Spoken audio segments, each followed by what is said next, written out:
The following is an album review I've done over a year ago, now with updated commentary. Feel free to leave a comment, share this video as all my others on Joe Lum's album review playlist. Smash the like button, subscribe to my channel, and click on the notification bell for whenever a new video comes out. This re-uploaded album review is a double feature. I start with King Diamond's Them, which I first reviewed on October 14th, 2024. Them is part one of a two-part story. It tells the story about King Diamond's mentally ill grandmother returning from a mental asylum. He soon falls into harrowing descent into madness via his grandmother and the voices in the house known as Amon, known to the listener only as Them. That led to Missy getting killed by supernatural forces, being dismembered with an axe, and her remains thrown in a fireplace. King knew the voices were haunting him, and he went and killed his grandmother, which led to him getting picked up by the police and incarcerated in the asylum.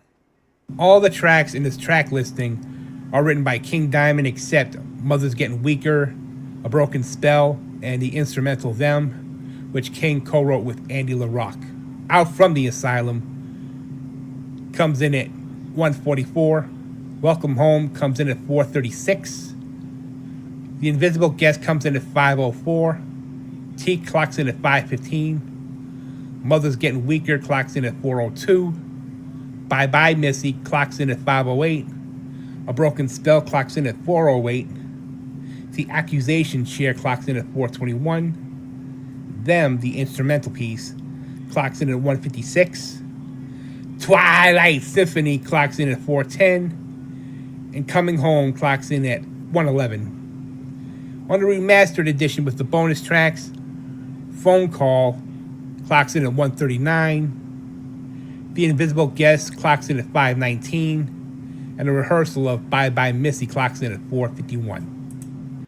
Them was released on July 18th, 1988 in Europe, and came out in the US on September 13th, 1988. It's the first record to feature bass guitarist Hal Bettino and guitarist Pete Black.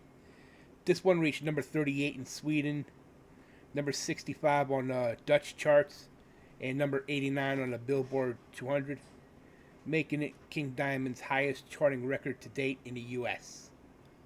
I gave this album an overall rating of 6.5 out of 10. King Diamond's storytelling in this concept album is legendary, even if it's all fictional. Welcome Home and The Invisible Guests are the album's standout tracks. I now turn the page over to King Diamond's next record, Conspiracy, which I first reviewed on October 21st of 2024.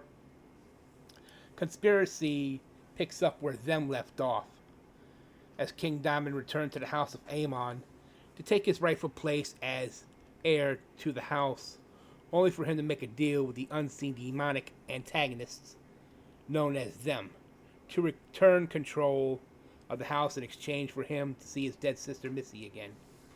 That ultimately led to him getting double-crossed by his mother, who marries a therapist named Dr. Landau, and ends up getting locked in a coffin and burnt alive by orders of a demented priest. In the end, he vowed to haunt them forever from beyond the grave. Half of the album's tracks were written by King Diamond except Sleepless Nights, A Visit from the Dead, Amon Belongs to Them, and Victimize, which King co-wrote with Andy LaRock.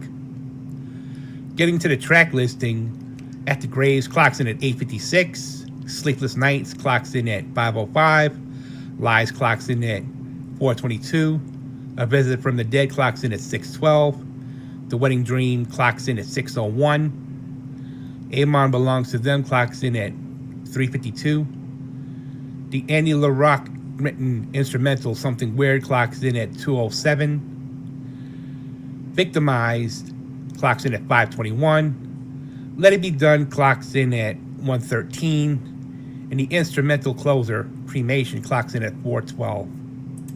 Conspiracy was released on August 21st, 1989, This would be the last record for drummer Mickey D, who had left the band after a tour, but recorded his drum parts for this record before being replaced by Snowy Shaw, a Swedish multi-instrumentalist and journeyman who had been in bands like Therion, Notre Dame, Dream Evil, Merciful Fate, and Dimmu Borgir.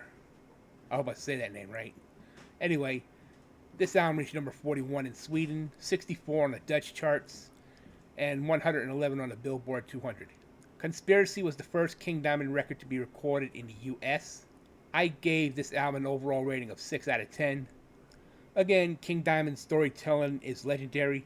However, it was not at the level as them, or even, I dare say, Abigail was. I stated that and stood by that fact. Them was a much better record than Conspiracy. The only song worth a listen to is Sleepless Nights. That concludes this updated album review. Once again, leave a comment, share this video, smash the like button, and subscribe to my channel.